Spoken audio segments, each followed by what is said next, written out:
देखिए, आज के वीडियो में हम डिस्कस करेंगे कार इंश्योरेंस के बारे में। हर इंश्योरेंस के बारे में हम बात करते हैं, बट कार इंश्योरेंस के बारे में हमने जनरली कभी बहुत ज़्यादा बात नहीं की है, जबकि ये एक बहुत इंपॉर्टेंट चीज़ है। बिकॉज देखिए, जिसके पास भी कार है एंड ओनरशिप है, उसके लिए एक बहुत बड़ा रिस्क रहता है कि यार कभी कुछ हो गया तो एंड ऑल दैट। जनरली जब आप कार खरीदते हैं तब तो इंश्योरेंस लेते ही हैं, बट रिन्यूअल वगैरह के समय ना बहुत सारी चीज़ें इंसान इग्नोर करके चलता है। बट काफ़ी सारी चीज़ें ना कार इंश्योरेंस में नई नई आ गई हैं, जिससे क्या होता है कि आपको बहुत सारी चीज़ें समझ के रखनी पड़ेंगी। अभी एक नया कंसेप्ट चल रहा है पे एज़ यू ड्राइव का। बहुत इंटरेस्टिंग कंसेप्ट है ये। बेसिकली क्या होता है कि मान लीजिए कोई एक आदमी है जो कार बहुत चला रहा है, ठीक है? डेली मतलब हर वीकेंड हज़ार-हज़ार किलोमीटर का ट्रिप कर रहा है एंड ऑल दैट, वो सब कर रहा है। वो भी उसका जो कार जितना चलता है, उसके कार की जितनी सर्विस नीड होगी, उतना जो इंसान बस 10 किलोमीटर ऑफ़िस जाता है, 10 किलोमीटर ऑफ़िस से वापस आता है, उसका सेम नीड नहीं होगा, राइट? तो अभी पे एज़ यू ड्राइव का एक कंसेप्ट नया चालू हुआ है, और मैं यही चीज़ सजेस्ट करूँगा कि अभी मैं जो डिटेल्स बता रहा हूँ, इससे आप अपने कार इंश्योरेंस पे ऑलमोस्ट 85% तक बचा पाएँगे। प्लस कार इंश्योरेंस का बेनिफिट क्या-क्या है कि जब कोई व्हीकल का डैमेज हो या चोरी हो या वैंडलाइज़ कर दिया जाए या नेचुरल डिज़ास्टर हो, क्योंकि देखिए, आप रहते हैं हम लोग जहाँ पे, वहाँ कुछ भी होते रहता है, राइट? तो ये थर्ड पार्टी इंश्योरेंस का भी कुछ-कुछ बेनिफिट मिलता है। मान लो आपने किसी दूसरे का कुछ डैमेज कर दिया, तो भी कभी-कभी आपका इंश्योरेंस कवर कर देता है। बहुत सारी चीज़ें ऐसी होती हैं जो हमको कार इंश्योरेंस से बेनिफिट मिल जाता है, तो वो सब देखना पड़ेगा एंड उसके हिसाब से करना पड़ेगा। और थर्ड पार्टी इंश्योरेंस तो आज के डेट में सारे व्हीकल ओनर्स के लिए मैंडेटरी है। बिकॉज़ क्या है कि मान लो आप अपना कार का चलो ठीक है, बट आपके कारण किसी दूसरे का कार खराब हो गया तो वो बेचारे का लायबिलिटी कौन पे करेगा, राइट?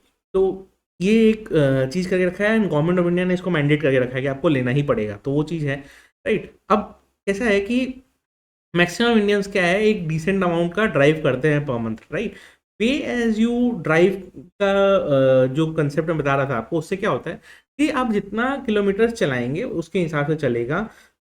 जितना लोअर, जितना आप कम चलाएंगे उतना आपका प्रीमियम कम लगेगा। एंड जैसे जैसे आप ज़्यादा चलाएंगे तो आपका तो सर्विस नीड भी वैसा ही रहता है, तो इसलिए प्रीमियम आपका बढ़ जाता है। तो इससे क्या होता है कि आपको थोड़ा सा एडवांटेज रहेगा। प्लस इंजन प्रोटेक्शन हो गया आपका, डेप्रिसिएशन का बेनिफिट हो गया, और एड ऑन जो आपको लेना चाहते हैं आप वो सब ले सकते हैं, राइट? प्लस जैसे जैसे आपका बढ़ता है ड्राइविंग का हैबिट एंड ऑल दैट, तो आपका फिर उसी हिसाब से प्रीमियम से ऐड हो जाते हैं। तो ये इसका बेनिफिट रहता है। और जिसके पास मल्टीपल कार्स है, सबसे ज़्यादा तो एडवांटेज उसके लिए है। क्यों? क्योंकि आप सोच के देखो ना, आपकी एक बहुत अच्छी प्रीमियम कार है, उसको आप निकालते ही नहीं हो। उसको आप सिर्फ सैटरडे संडे या कहीं बढ़िया जगह जा रहे हो तो निकालते हो, एंड बाकी रोज़ वही अपना i10 को घिस रहे हो। तो अब जब अपने i10 को घिस रहे हो तो ठीक है, अब समझ में आता है ना कि हाँ चलो हम उसी को डेली रगड़ रहे हैं। तो अब उसका प्रीमियम नेचुरली, उसको आप ज़्यादा ड्राइव करते हो उसकी सर्विसिंग ज़्यादा होगी। बट जो कम चल रहा है उसका, just because car value high है इसलिए हम प्रीमियम ज़्यादा देंगे, तो कोई लॉजिक नहीं है ना। तो ये सब कुछ कुछ पॉइंट्स हैं जिसके कारण आपको समझना पड़ेगा। एंड जैसे वर्क फ्रॉम होम आया तो लोग एक सिटी से दूसरे सिटी चले गए, ट्रैवलिंग कम हो गया, तो उस सब के कारण क्या हुआ कि आपके ड्राइविंग का ऐसे ही नीड कम हो गया, राइट? तो एंड स्पेशली टीयर टू में तो मैक्सिमम लोग ना अपने कार्स को ड्राइव ही नहीं करते, सब लोग स्कूटी एक्टिवा यही सब में चलते रहते हैं, राइट? तो ये सब के कारण क्या है कि अब आप पॉलिसी जब लेना तो सोच समझ के लें। पता चला आपको अननेसेसरी हाई प्रीमियम चिपकाया जा रहा है तो आपको कोई फ़ायदा नहीं होगा। तो इससे बेटर ये है कि ठीक है, जब हमारा जितना चले उतने के हिसाब से करें। अब मैं देखिए सजेस्ट करता हूँ आपको कि पॉलिसी बाजार से कंपेयर करिए, एंड पॉलिसी बाजार पे कंपेयर करके आप प्रीमियम पे करिए। बिकॉज क्या होता है कि आपको जब भी आप पॉलिसी बाजार से ले रहे हैं तो आपको बहुत सारे इंश्योरेंस का कोट मिल जाएगा, कंपेयर आप वहाँ पे कर पाएंगे। इतना सारा कंपैरिजन रहेगा ना, तो आप रियल चीज़ एक्चुअली चेक कर पाएंगे। और जितना अच्छा आपका इंश्योरेंस वगैरह कंटिन्यूअसली चलते रहेगा तो आपका रीसेल वैल्यू थोड़ा-सा बढ़ जाता है, एंड आपको इनवॉइस प्रोटेक्शन, इंजन प्रोटेक्शन, ये सब बहुत सारी बेनिफिट्स मिलते हैं, राइट? प्लस क्या होता है कि आपको रोड साइड असिस्टेंस में मिल जाता है कि अचानक से कुछ खराब हो गया तो रोड साइड असिस्टेंस मिलेगा। कंज्यूमेबल्स भी कवर होते हैं कुछ-कुछ पॉलिसीज़ में, तो वो आप उसी हिसाब से चूज़ करके रख सकते हैं, राइट? तो जैसा मैंने बताया आपको कि प्रोडक्ट्स के जो यूएसपी रहेंगे, आपको क्या-क्या चेक करने रहेंगे। तो आप जब भी इंश्योरेंस कंपेयर कर रहे हो तो पहले ये चेक कीजिए कितना आपका सेविंग हो रहा है। अप टू 80 पॉलिसी बाजार से आप लेते हैं तो अप टू 85% तक आप अपने कार इंश्योरेंस के प्रीमियम को सेव कर पाएँगे। पेपर वर्क चाहिए ही नहीं। Free road side and breakdown assistance मिल जाता है पॉलिसी बाजार के थ्रू अगर आप लेते हैं तो। 24/7 क्लेम सपोर्ट है आपके पास, कवर एक्सीडेंटल डैमेजेस उसमें कवर रहते हैं।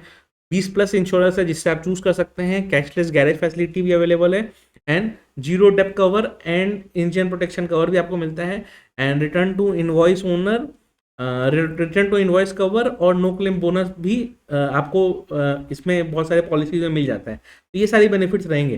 तो मैं जो लिंक अभी डिस्क्रिप्शन में छोड़ रहा हूँ ना, उससे जब आप पॉलिसी बाजार के वेबसाइट पर विजिट करेंगे तो आपको कुछ इस तरह का दिखेगा, एंड जब उसको आप लिंक ओपन करेंगे ना, तो अब क्या है, उसके बाद आप फिर अपने डिटेल्स को फिल करेंगे। तो अब आपके जैसे ही आपने डिटेल्स फिल किए तो आपको दिखेगा कि ओके, आपके कार का ब्रांड आप चूज़ किए, मॉडल चूज़ किए, कौन सा वेरिएंट है वो चूज़ किए, वेरिएंट वगैरह सब चूज़ करके उसके बाद क्या है, आपका कार कब का खरीदा हुआ है वो परचेज ईयर आपने डाला, अपना नाम डिटेल्स वगैरह आपने फिल किया।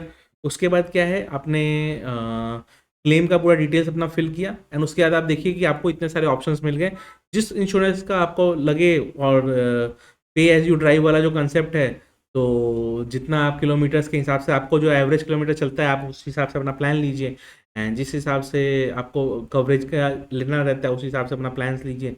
काफ़ी सारे प्लान्स आपको चूज़ करने मिलेंगे, अलग अलग इंश्योरेंस का अलग अलग रिक्वायरमेंट होगा।